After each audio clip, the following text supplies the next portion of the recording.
Sir, आज बेमुदत आंदोलनाची हाक आपण दिलेली आहे. गांधीजींच्या पुतळ्याजवळ आपण बसणार आहात, काय सांगाल?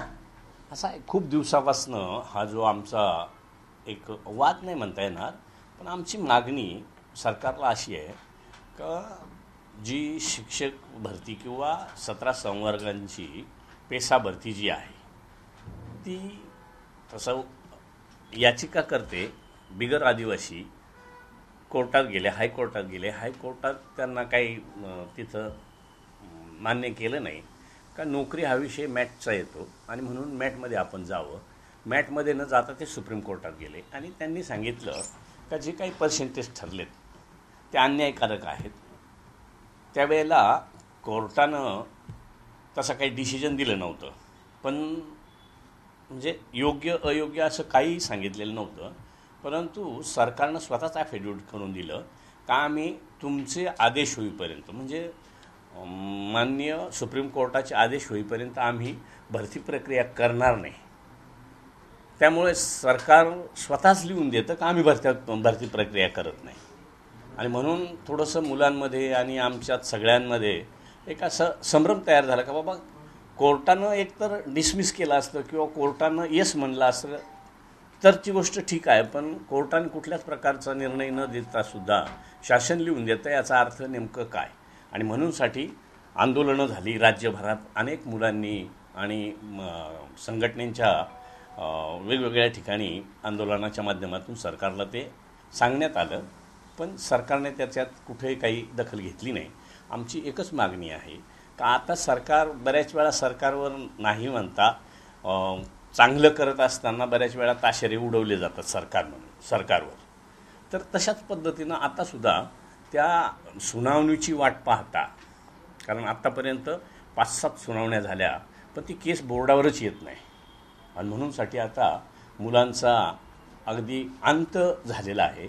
आणि म्हणूनसाठी मुलांचं किंवा आमचं असं म्हणणं आहे का सरकारनं जबाबदारी स्वीकारावी. काय कोर्टाचं म्हणायचं ते म्हणू देत, पण ह्या मुलांना आदेशाच्या अधीन राहून त्यांना ऑर्डर द्याव्या का ज्या नॉन पेसात दिल्या गेल्या, मग पेसातच द्यायला काय अडचण असं आमचं म्हणणं आहे. त्याबरोबर धनगर समाजाचा आपल्याला सगळ्यांना माहीत आहे का धनगर समाज आम्ही आदिवासी आहोत, आम्हाला आदिवासीचंच घ्या. धनगर आणि धनगड अशा ज्या शब्दाचा अपभ्रंश केला जातो आणि त्या माध्यमातून आम्हाला आदिवासींमध्येच घेतलं पाहिजे अशा पद्धतीची जी मागणी होती त्याच्यावर आमचा सगळ्यांचा विरोध म्हणण्यापेक्षा ते आमच्यातले नाहीतच. ते जरी म्हणतात का आमचं धनगड हे नाव चुकलं आहे किंवा खिलारी कुटुंबाला जे व्हॅलिडिटी दिलेली आहे ती धांगड आहे, तर मग ती रद्द करण्याच्या संदर्भात मध्यंतरी कमिटी केली. आत्ताही एक कमिटी केली, तेव्हा शिंदे समिती केली. आता काहीतरी 4-5-6 IPS IAS ऑफिसर लोकांची कमिटी केली. तिचा निर्णय घेण्यासाठी किंवा त्याच्या दृष्टीनं जे काय आता रोजच्या रोज कायद्याचं ड्राफ्टिंग तयार झालं आहे याचा अर्थ सरकार आम्हाला कुठंतरी दुजाभाव करतं आमचं अशा पद्धतीने लोकांमध्ये आता तरुणांमध्ये संघटनांमध्ये किंवा आमच्यातसुद्धा आता आम्हाला तसं वाटायला लागलं आहे. आणि म्हणून आम्ही एक मागणी करतो आहे का तुम्ही जसं शिंदे समिती ही परवा तयार झाली, आत्ता जी समिती झाली ती आत्ता तयार झाली, मग एक टाटा इन्स्टिट्यूट हे गव्हर्मेंटमध्ये म्हणजे देशात नामांकित संस्था आहे का ती संशोधन करते, तिनं अहवाल दिला आहे. तो अहवाल आज 4-5-6 वर्षापासून आम्ही म्हणतो का तो प्रसिद्ध करा, पण तो केला जात नाही. याचा अर्थ त्याच्यात काहीतरी वेगळेपण आहे किंवा तो आमच्या बाजूचा आहे असं म्हणून तुम्ही नवीन जे काही कमिट्या करता याचा अर्थ तुम्ही टाटाच्या त्या इन्स्टिट्यूटला आदिवासी विभागानेच एवढा मोठा खर्च केला आणि त्याचा रिपोर्ट आत्तापर्यंतही बाहेर न येणं म्हणजे संशयाचं कल्लोळ तयार होतो. आणि म्हणून आम्ही एक शेवटचा निर्णय घेतला आहे आता का आजपासून आम्ही सगळे आमदार, माजी आमदार, खासदार, माजी खासदार, इवन पिचड साहेबसुद्धा एवढ्या 84 वर्षाच्या वयात समाज जगावा म्हणून मुलांना भविष्यातल्या पिढ्यांना न्याय मिळावा म्हणून आज ते सुद्धा त्या ठिकाणी येणार आहेत. आणि म्हणूनसाठी आम्ही एक तासाभरात सगळेजण एकत्र होऊन ठरल्याप्रमाणे आम्ही धरणे आंदोलन करणार. दुसरीकडे एक प्रश्न असा आहे, ज्या पद्धतीने आपण म्हणताय धनगर आणि धनगड, मात्र दुसरीकडे गोपीचंद पडळकर म्हणतात की आम्ही त्यांच्या आरक्षणाला धक्का न लावता जे आमच्या वाटेचं म्हणजे 3% जे आरक्षण आहे त्यावरती म्हणजे ते आम्हाला मिळू शकतं आणि आमचं देखील कल्याण होईल, त्यांच्या आम्ही कुठल्याही आरक्षणाला धक्का लावत नाही असं त्यांचं मत आहे. पण ते 3.5% जर ऑलरेडी आहेच तर ते आदिवासी म्हणूनच का? त्यांना आहे ना 3.5%, त्या 3.5%मध्येच त्यांना किती काय वाढवायचं असेल, कुठले फंड्स वाढवायचे असतील, कुठल्या सुविधा वाढवायच्या असतील तर तो अधिकार सरकारला आहे, सरकारने करावं. ते फक्त 3.5% आम्हाला आम्ही 7% आहोत. त्यांचं म्हणणं मी ऐकलं का आम्ही ते 7 आहेत आणि आम्ही 3.5 आहे, हे एकत्र करायचं आणि आदिवासी म्हणायचं. ह्याच्यात म्हणजे असं योग्य नाही ना ते. परंतु सर आज ठिकठिकाणी राज्यभरामध्ये आदिवासी समाज रस्त्यावरती उतरणार आहे, धरणे आंदोलन असेल, त्याचसोबत रास्ता रोको असेल, रेल रोको असेल, अशा पद्धतीची आज संपूर्ण आंदोलनं आदिवासी समाजाकडनं केली जाणार. त्याच्यामुळे कुठेतरी कायदा सुव्यवस्था बिघडेल असं तुम्हाला वाटत नाही? नाही, सगळ्याच ठिकाणी आम्ही तशी इथपासून आम्ही असं डायरेक्ट रस्त्यावर उतरतोय असं नाही. सगळ्या ठिकाणी आम्ही सांगितलं का बाबा आम्हाला हे करायचं आहे, त्याची परवानगी संबंधित विभागानं द्यावी. बऱ्याच ठिकाणी सांगितलं आहे. आता नाशिकमध्ये द्वारकेवर करायचं ठरलं होतं, पण द्वारकेवर आम्हीच विचार केला का द्वारकेवर रस्ता रोको करून खूप मोठी अडचण तयार होईल. मग ती पेशंटची असेल, शाळकरी मुलांची असेल किंवा सर्वंट लोकांची असेल. म्हणून शहराच्या बाहेरचे रस्ते काही काळासाठी जाग आणून देण्यासाठी किंवा आमची मागणी एक प्रेशरफुल व्हावी म्हणूनसाठी तो उपक्रम केला. साहेब असं देखील म्हणतात, गोपीचंद पडळकर असतील या प्रकाशांना शेंडगे असतील, त्यांचं म्हणणं आहे की जरी आम्ही आलो तर जे 3.5% आहे ते वेगळ्या वर्गातून द्यावं, म्हणजे जे आदिवासींचं तुमचं आहे ते तसंच राहून एक वेगळा प्रवर्ग करून द्यावा आणि त्या प्रवर्गातून हे खरं तर आरक्षण. नाही, प्रवर्ग तर ऑलरेडी आहेच ना 3.5%साठी. फक्त तो आदिवासीतच, त्याला आदिवासीच म्हणा, हा आग्रह काय कामाचा. मागच्या वर्षीसुद्धा सरकारनं त्यांना स्वतंत्र अहिल्यादेवी होळकर महामंडळाची स्थापना करून दिली, त्याला भरीव असा निधी दिला, काही ठिकाणी शैक्षणिक सुविधा दिल्या. आता नाशिकला परवा त्यांच्यासाठीचं एक वसतिगृहाचं भूमिपूजन केलं. म्हणजे तुम्हाला 3.5% आता वाढ झालेली आहे ना. म्हणजे फंडिंग म्हणा किंवा सुविधा म्हणा, जर तुम्हाला गव्हर्नमेंट वाढवून देतं तर अजून वाढवून घ्या, आमचं काही म्हणणं नाही. फक्त आदिवासी म्हणून आग्रह जो आहे तो चुकीचा आहे. परंतु आज तुम्ही देखील सत्ताधारी, आज विधानसभेचे उपाध्यक्ष आहात, तुमचं सरकार ऐकत नाही का? तुम्हाला ही वेळ काय ते? नाही, मग आता त्याचा अर्थच तो ना, मी जर इथवर माझी वेळ आली याचा अर्थ सरकार माझं ऐकतं का नाही ऐकतं हे सांगण्याची काही आवश्यकता वाटत नाही. मागच्या बैठकीमध्ये तुम्ही असं म्हणाले होते की धनगर समाजासाठी सरकारकडून 2-2 बैठका घेतल्या जातात, मात्र आम्हाला अंधारात ठेवलं जातं. नाही, आता कालचं कोणाची तरी बाईट मी ऐकली का मुख्यमंत्री महोदय खूप चांगल्या पद्धतीनं सहकार्य करतात, चांगली गोष्ट आहे. रविवारी सुद्धा बैठक केली. आम्ही तर रविवारच नाही, आमचा कोणताही वार असला तरी चालेल, आम्हाला कोणत्याही वारी द्या, पण जर ती बैठक मिळत नसेल तर आम्हाला डाऊट येतो. प्रश्न हाच आहे की आपण सरकार आपलं आहे, आपण दादांची भेट घेतलीत का? कारण दादा उपमुख्यमंत्री आहेत, दादांची भेट घेतली. काय झालं त्यामध्ये? दादांनी तेच सांगितलं, शेवटी राज्याचे प्रमुख म्हणून मुख्यमंत्री महोदय आम्ही एकत्र बसून तो निर्णय घेऊ. पण त्यांचं अजून तिघांचं एकत्र जमलं नाही, जमलं म्हणजे बसायला वेळ मिळाला नाही मिळाला. पण मग आमची विनंती अशीच होती का काय असेल तो असू द्या, पण आम्ही जर एवढ्या 4 वर्षापासून जवळपास ही मुलं संघटना सारखं गागतात तरी आम्हाला 4 वर्षात कोणी जवळ करत नाही. मग आम्हालाही वाटतं ना का बाबा आपलं काहीतरी चुकलंय म्हणा किंवा आपल्याला कोणीतरी परक समजतं म्हणा, असं म्हणून आम्ही हा पवित्रा घेतला आहे. तर शिरवसाहेब, तुम्ही पवित्रा घेतलेला आहे, मात्र असं देखील म्हटलं जातं की ओबीसी आणि धनगर ही सगळे नेते एकत्र बसून तर ह्याच्यावर मार्ग काढता यावा, यासाठी तुम्हाला एकत्र बसण्यासाठी काही निमंत्रण आलं होतं का? कारण की मला शेंडगे साहेबांनी पत्र दिलं होतं, पण बसायचं म्हणजे काय? बसायचं म्हणजे हाच विषय राहील ना का आम्ही तुम्हाला धक्का लावत नाही, 3.5%च आम्हाला. तर आमचं म्हणणं तुम्हाला 3.5% आता आहेच ना, तर मग आम्हाला बसवून फक्त 3.5% सहित आम्हाला आदिवासी म्हणा, हे कुठल्याच अँगलमध्ये बसत नाही. बरं, GR काढण्यासंदर्भातल्या 2 बैठका झालेल्या आहेत. कारण की सचिव ओबीसी मंत्रालयाचे जे सचिव आहेत विनीता सिंघल यांच्यासोबत देखील बैठका झालेल्या. लवकरच हा GR येईल अशी देखील एक शाश्वत आहे. त्यामुळे जर GR आला तर त्या GR कडे कसं बघता येईल? नाही, GR आला तर GR कडे आम्ही असंच बघू का बाबा आम्ही एवढ्या दिवसाचा अट्टहास करतो तरी आमच्या कुठल्याच म्हणण्याला तिथं मान मिळत नाही किंवा निव्वळ आम्ही मान मागतो असं नाही, तर कुठल्याच प्रकारचं त्याच्यावर विचार केला जात नाही. तर मग आम्ही आमच्या पद्धतीनं जे करायचं ते आता आम्ही सुरू केलं. पण सध्या राज्यभरामध्ये मराठा ओबीसी वाद आहे. आता इथे आदिवासी विरुद्ध धनगर असा वाद निर्माण होतोय. खरं तर हे सगळी वाद जे आहेत ते सरकार निर्माण करते का? नाही, तसा तो आताच्याच सरकारने केला आहे असंही मी म्हणणार नाही. ह्याच्या पाठीमागं सुद्धा 1995लाही काहीतरी असंच वादविवाद सुरू झाला होता. म्हणजे ते थांबतं पुन्हा उठतं.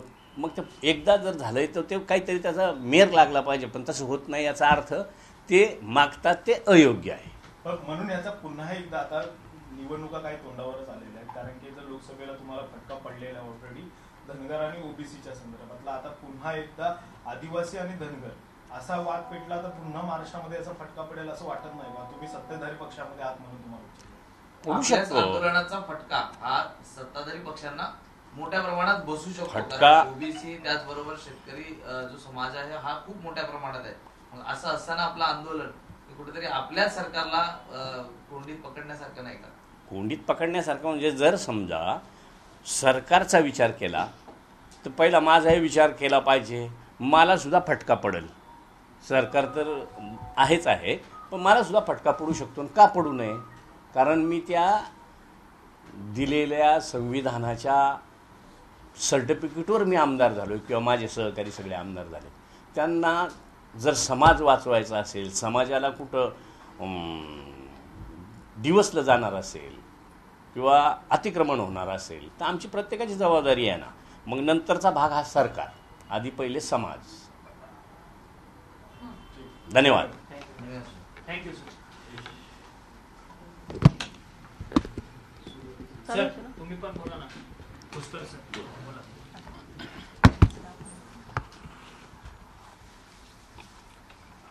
रोल का? आपले विधानसभा उपाध्यक्ष जिरवळ साहेब यांनी सविस्तर माहिती दिली, परंतु ते महायुतीत असल्यामुळं काही गोष्टी त्यांना जास्त बोलता येत नाही. परंतु खरोखर या ठिकाणी जो कोणताही सरकार आला का आदिवासींचे मुलं शिकले पाहिजे, आदिवासीच्या मुलांची सुधारणा झाली पाहिजे, आदिवासी सुधारले पाहिजे. एका बाजूनं फक्त इलेक्शन आलं कशी बाजू मारून न्यायची, पण दुसऱ्या बाजूनं मात्र आज परिस्थिती पेसा भरतीच्या बाबतीमध्ये आमचे मुलं काही याचभर झालेली आहेत. अनेक दिवसापासून लाढत आहेत आणि पेसा भरतीचं काय ते एखाद्यानं ओबीसी किंवा बिगर आदिवासी त्या ठिकाणी कोर्टाने काही निर्णय दिला नाही का बरं त्याच्यात भरती स्थगिती दिली. परंतु सरकारने काहीतरी कुठेतरी एक आधार घेऊन आज मुलांची भरती बंद केलेली आहे. वास्तविक पाहता महाराष्ट्रामध्ये नाशिक अनेक जिल्ह्यामध्ये एका ग्रामसेवकात 4-4 ग्रामपंचायती, कुठल्याच ग्रामपंचायत विकास होत नाही. आज इथं उद्या तिथं परवा तिथं 4-4 म्हणजे 2 दिवस सुद्धा जाऊ शकत नाही. आणि अनेक समाज या ठिकाणी शासनाची निधी पडू नये, गावात विकास होत नाही, पिण्याचं पाणी नाही, अशा परिस्थिती असताना एका बाजूने मुलांसुद्धा आदिवासीचे मुलं सुधारले पाहिजे, शिक्षण झालं पाहिजे. इयत्ता पहिली तर चौथी एका शिक्षकाकडे, इयत्ता पहिली तर चौथी एका शिक्षकाकडे, आणि तो काय तो शिक्षक 4 वर्गांना शिकविल अशी परिस्थिती झालेली आहे. शिक्षकसुद्धा 100 मुलं 3 शिक्षक, 200 मुलं 5 शिक्षक, म्हणजे इयत्ता पहिली ते 8वीपर्यंत 2-2-3-3 शिक्षक अशी परिस्थिती झालेली आहे. आश्रम शाळेची तीच परिस्थिती, जिल्हा परिषद शाळेची तीच परिस्थिती, माध्यमिक शाळांना काही लोकांना मान्यता न मिळाल्या तिथंसुद्धा वर्गवारी होत नाही. मग अशी परिस्थिती असताना एका तलाठीकर 4-4 साजा, एका सर्कलकर 10-5-5 साजा, कुठलंही शेतकऱ्याचं काम होत नाही, समाजाचं काम होतं, काहीच होत नाही. फक्त हे केलेलं आहे. म्हणून माझी विनंती आहे या सरकारला का कुठंतरी आदिवासी समाजाचा अंत न पाहता, आमच्या आदिवासीच्या मुलांचा अंत न पाहता कुठंतरी आम्हाला न्याय मिळाला पाहिजे. आणि न्याय नाही मिळाला तर येणाऱ्या 100% साहेब बोलले, पण या 24 मतदारसंघात 25 मतदारसंघात नाही 35 ते 40 मतदारसंघामध्ये 30% 40% मतदार हा आमचा आदिवासी आहे. त्या ठिकाणी सुद्धा सर्व आदिवासींना ह्या ठिकाणी जागृत करावं लागेल, सगळ्याला सांगावं लागेल का या पद्धतीनं आदिवासी समाजावर सरकार जर अशा पद्धतीने बघत असेल तर आम्हाला सुद्धा कुठंतरी त्या ठिकाणी पवित्र घ्यावं लागेल, पावलं उचलावं लागतील. अशी परिस्थिती आम्हाला संविधानामुळं सर्टिफिकेट मिळालं. आम्ही 25 वर्ष जिल्हा परिषदमध्ये सभापती म्हणून काम केलं, माझ्या सुनांनी केलं, मी केलं, माझ्या मिसेसनी केलं, सर्टिफिकेट होतं म्हणून केलं. आणि आम्ही आज समाजावर असा अन्याय होत असेल तर आम्ही कुठंतरी गप्प बसून चालणार नाही. समाज आम्हाला त्या ठिकाणी कुठंही आम्हाला समाज गाई करणार नाही.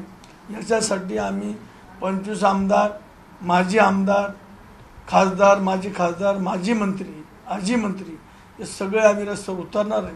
आमच्या समाजाला या ठिकाणी जोपर्यंत न्याय मिळत नाही तेव्हा आम्ही माघारी घेणार नाही. दुसरा विषय धनगर समाजाचा आला. धनगराच्या बाबतीमध्ये आत्ता साहेबांनी सविस्तर सांगितलं, पण आमचं म्हणणं आहे की धनगर समाजाने एवढा 8% का धरावा का त्यांना 3.5% त्यांनी तिकडे इकडं वाढवा. परंतु याच्यामध्ये ST मध्ये आरक्षण द्या हे चुकीचं आहे ना. त्यांनी 8% का करा. आम्ही म्हणतो की बा आम्हाला आमचा समाज एवढा होता काही वर्षापूर्वी 9.35 मध्ये बजेट आहे. आज समाज डबलीनं झालेला आहे. आम्हाला याच्या डबलीनं त्या ठिकाणी बजेट लागत होता, परंतु मिळत नाही. पण आम्ही कोणाकडे मागते नाही, आम्हाला आहे तेवढंच आम्ही त्या ठिकाणी शासनाकडे मागतोय. आज या शासनाला आमची विनंती, कळकळीची विनंती का आदिवासी समाजाचा अंत पाहू नये, आदिवासी समाजावर अन्याय करू नये. जे काल चाललेले एकदम चुकीचं आहे, 100% चुकीचं आहे. सरकार बाकीचे निर्णय सगळे घेतो, पण आदिवासी समाजाचा निर्णय घेता येत नाही का? मुलांची भरती या ठिकाणी आज परिस्थिती अशी झाली तर मुलं आत्महत्या करतील. 15 दिवस झाले आमचे मुलं 200 मुलं मुली इथं 5-6 दिवसापासून 8 दिवसापासून घरी जाऊन आहेत. मी घरी जाऊन आलो, मुलं इथंच आहे. म्हणजे इतकी वाईट परिस्थिती आहे. कोणालाही असं वास्तविक पाहता सरकारच्या लगेच निदर्शनास आलं पाहिजे होतं का 7-8 दिवसापासून ही मुलं इथं का आणि रस्त्यानं जातात, आकाशवाणीला मिळेल ते खातात, इथं येतात, इथं स्वतः स्वयंपाक बनवतात, जेवतात, काय जेवतात, कसे राहतात. सरकारची जबाबदारी होती. जिरवा साहेब, एक छोटासा प्रश्न आहे. तुम्ही म्हणाला की समाज पहिला, आणि गुप्ता साहेब म्हणाले की तुम्ही महायुतीत आहात म्हणून तुम्हाला जास्त बोलता येत नाही. मात्र पर्यायी मार्ग नाहीच निघाला तर तुमचं पुढचं पाऊल असणार. आता आज जे सुरू केलंय त्याच्यात मला तर खात्री आहे का याच्यावरच आम्हाला न्याय होईल. याच्यानंतर पाऊल उचलण्याची वेळ येऊ देऊ नका. नसेल तर मग आम्ही स्ट्रॅटेजी ठरवू आमची. परंतु तुमच्या अनेक आमदारांनी सुद्धा दिले आहेत की मुंबईमधल्या आजूबाजूच्या परिसर म्हणजे मुंबईच्या आउटर साईडला सगळे आदिवासी भाग आहेत, पाडे आहेत, तिथे आम्ही लोकप्रतिनिधी आहोत. त्यामुळे मुंबईला पाणी पुरवठा आमच्या भागामधून होतो, रस्ते आमच्या मार्गातून जातात, रेल्वे आमच्या मार्गातून जातात. ते रेल्वे उकडू, पाणी न देणं, अशा पद्धतीचे स्टेटमेंट केले, अशा पद्धतीची आंदोलन होणार आहेत का? साहेब, माझ्या मतदारसंघात तर कमीत कमी मुंबईला पाणी येतं, मराठवाड्याला पाणी जातं का. इगतपुरी मतदारसंघात 65% क्षेत्र हे ओलिताखाली म्हणजे बुडीताखाली गेलेलं आहे. 35% लोक फक्त आमच्या ठिकाणी भूमीन झालेले आहेत. आणि असं असताना आदिवासी माहोल एवढा असताना एवढ्या जमिनी गेल्या, लोक मजुरी करताय आणि आमच्या लोकल नाही मिळत. आम्ही ते पाणी सोडून देणार नाही. जे काय व्हायचं ते होईल. आम्ही पाणी सोडून देणार नाही. आम्ही रेल्वे माझ्या मतदारसंघातून जाते, रस्ते जाते, काय होते जेलमध्ये टाकतील, काय पुढचं होईल. परंतु आम्हाला समाजाला तर न्याय द्यावा लागेल. साहेबाला सुद्धा आमच्या बाजूने राहावं लागेल. समाज महत्वाचा आहे. त्या ठिकाणी आम्ही निवडून महत्वाचं आहे, समाज महत्वाचा. एकीकडे तुम्ही अशा पद्धतीची जी भाषा करता किंवा लोकांना वेठीस धरण्याचा हा प्रयत्न आहे, दुसरीकडे गोपीचंद पडळकर यांनी देखील रस्त्यावर उतरून जशाच तसं उत्तर देऊच्या घोषणा केलेल्या जात आहेत. एकूणच यातनं कायदा व सुव्यवस्थेचा देखील प्रश्न निर्माण होऊ शकतो. मग त्याकडे सरकारने कसं पाहायचं? नाही साहेब, आमचा समाज कुठेच असा उद्रेक करणारही नाही, करू आत्ताही केला नाही, याच्या मागे केला नाही, आताही करणार नाही. परंतु आम्ही दुसऱ्याच्या मागत नाही ना. आम्ही आमच्या याच्यामध्ये कोणी आम्हाला कोणी धक्का लावणं आमचं एवढंच म्हणणं आहे. आमची पैसा भरती ती वेळेत भरावं. आमचे 2च प्रश्न आहे. आमच्या याला कोणी धक्का लावू नये आणि आमच्या जे काही पैसा भरती जे काही ते लवकर परत सुटवले तर आम्हाला काही नाही. प्रत्येक आमदार प्रत्येक पक्षामध्ये काम करतोय, परंतु सगळे पक्षाचे जोडे बाजूला ठेवून ह्या ठिकाणी आम्हाला समाजासाठी एकत्र यावं लागेल. तुम्ही म्हणालात सर्व पक्षाचे जोडे बाजूला ठेवून, मात्र जर ह्याला मार्ग नाही निघाला तर सर्व पक्षाचे जोडे बाजूला ठेवून तुम्ही निवडणुकीच्या सामोर जाणार. हो जाणार, जावंच लागेल. आम्हाला उतरवलं समाज आम्हाला माफ करणार नाही ना. मतदारसंघात फिरून देणार नाही, साहेबाला सुद्धा फिरून देणार नाही. साहेबाचं बोलता उद्या ते मतदारसंघाच्या बाहेर त्यांना फिरून देणार नाही समाज. तर अशी काही परिस्थिती आली. थँक्यू.